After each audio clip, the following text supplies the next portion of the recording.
All right, so this week's hot topic is about, it's more clickbait headlining type stuff for us because I haven't even read the article per se, but it's built around a new option where Guns N' Roses have recently released the Appetite for Destruction box set 30th anniversary, I believe it is, and there's a whole bunch of extra goodies. If you haven't seen what's in it, then check out our Facebook page because Dave has already got it and started going through it. Yeah.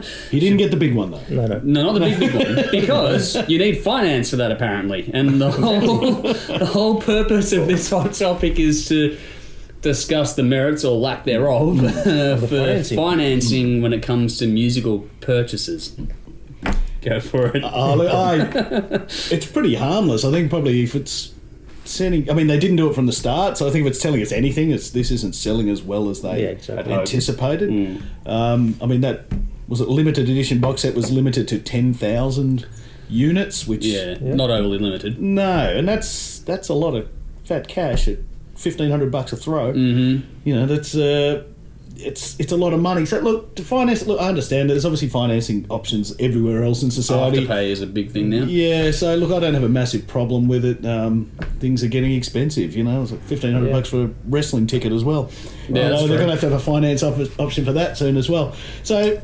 Look, it's a lot of money that maybe they bit off a bit more than they could chew with this, $1,500 box set. I mean, I'm not a big fan of doing these reissues like this. Yeah. Remaster, sure, but, it's too much money to ask, I think, a general music fan to shell out for essentially one album and a bunch of bootlegs and demos and the like. Stickers and pictures stickers and posters. So, I understand they're doing it. It gives people flexibility. If it does get people access to it that really desperately want it, then great. Yeah. But if people are getting themselves in financial shit to buy a limited edition album, I think it's a bit silly.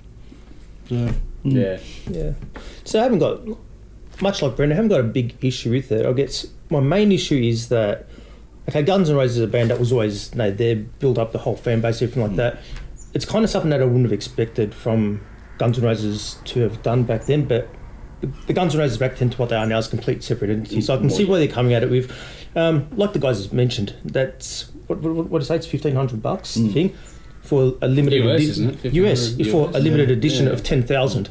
So yeah, I mean, exactly how limited is it? Is one thing. I'm pretty sure if you want one, you can get one. Yeah. And like Brendan touched on, I don't have a problem with remastering. Fine, do that. As technology advances and stuff like that. If you want, if you want your really good album sounding better, fine, go the remastering option. Especially as the listening technology changes too, and the way we consume music changes. It makes sense to remaster things. Exactly. I mean, look, I've recently got into a massive vinyl kick. Again, I mean, I'm kind of spewing because all the vinyl I'm buying is stuff that I had and I sold off because I was an idiot. People say, we're all guilty of that. But people say, no, Nick, it doesn't sound like the original. No, it doesn't. No, I think it actually sounds better. So I can understand remastering, but this whole thing that Guns N' Roses is doing around the box set, all that merchandise, ticket stubs for gigs that you earn at, flyers that you would never have even seen. Okay, some people really like that stuff, not for me. The 10,000 people really like that stuff? Yeah, exactly. Obviously not. Yeah. And that's, like Brendan touched on, for them to actually go down the refinancing path, it's kind of like, why? I mean, it's obviously, I think it's not, I'd stop short of calling it a cash grab. It's more like to stimulate those sales and everything like that. So, look, good luck to them if they can get away with it. But yeah, look, neither here or there for me. My bigger issue is about the whole concept of releasing one album with this big bloody box and a whole heap of stuff, which really you're going to open it, you're going to look at it once and probably put it back in. Yeah. So if they get away with it, good on them, but yeah, not for me. I think... Well, for starters, what I said before we started rolling cameras, that I'm surprised Kiss didn't think of this first. Surprised they haven't started their own fucking bank. Yeah, that's true. That's a different topic for another time, I reckon. Like I said, Tommy Thay's gone and get his ass kicked. But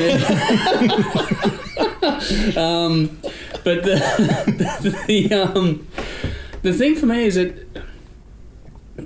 the biggest difference, to actually go to bat for Kiss in a regard here, is that Gene Simmons' Vault thing, each unit has a unique item in it, as far as we're aware anyway.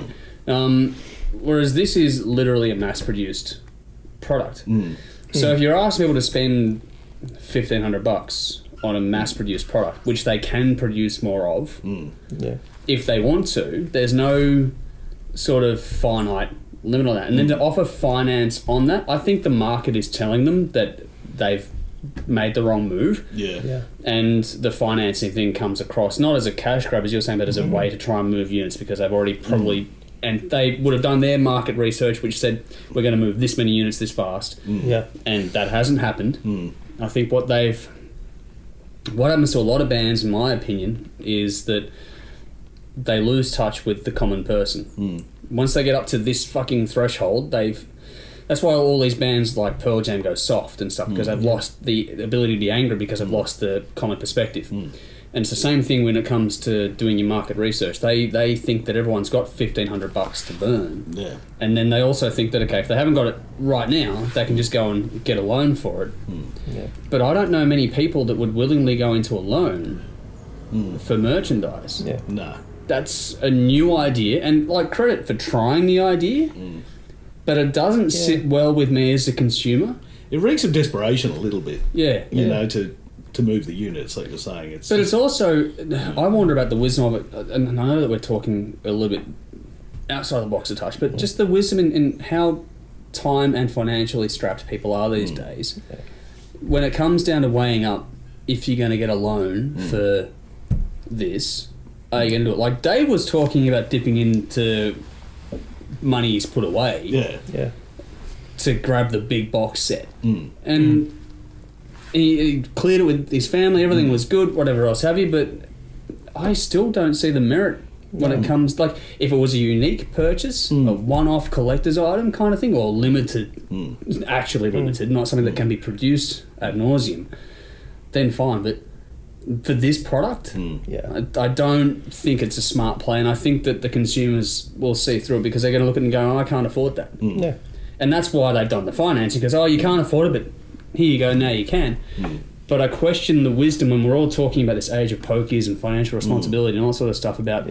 everyone says a car is the worst loan you can get because you lose money on it as soon as it rolls out of the fucking garage. It's the same thing with it. As soon as you open the fucking box... If there's 10,000 units, it's not like you're going to buy a collector's item in 10 years now it's going to be worth double its money. No, it's not. It's not an investment. So if it's not an investment, why are we offering finance for it? And I personally lean on... Like, if consumers want to do it, go nuts. If and it works for them, then fine. It's up to you, but I think the market is telling them it's not worked out the way they thought it would, and they probably should have rethought this a bit differently.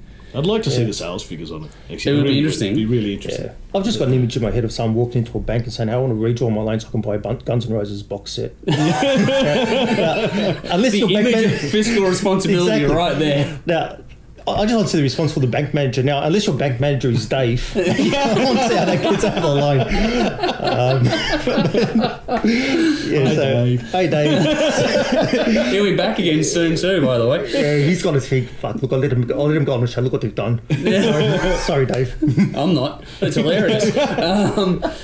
But yeah, so I do question the merit of it ultimately. At the end of the day, like, if it works, then great, but I don't think it's going to work. No. And I think the fact they've already taken this step shows it's not going to work. So it might be time for a bit of a rethink there. I wonder if it doesn't work, if it actually doesn't work and we're right in that regard, I wonder if the price is actually going to come down or they're just going to have to probably store these ways. That'd be interesting. Well, what's the markup on it though? Exactly. That'd be huge. Oh, yeah. Yeah, so... Massive margin, and then what happens? So 6 months from now, they slash the prices to half cost. What about the people that have already paid for it? This is a big gamble when it comes to alienating a fan base. Absolutely. So, when it comes down to the next tour, if people have already spent $1,500 on a box set, but it got slashed to $7.99, and they get the next tour comes around, tickets are fucking $800 a pop, I tell you, the person who bought the $1,500 fucking box set is not going to spend another $800 on the goddamn ticket. No. Unless they're Dave. Which is... Hey, Dave. He's not even defending himself, so we can have fun. Oh, shit. Questionable ethics. Fun tonight. Well, not until he sees it. Exactly. When he sees it, it'll be fun for us. We're all going to get some very direct messages, I think. But I guess, anyone else got anything they want to add? I think we covered that. I think we covered that and Dave at the same time. So let us know what you think of this whole option out there as well. Give us your thoughts and we'll move along.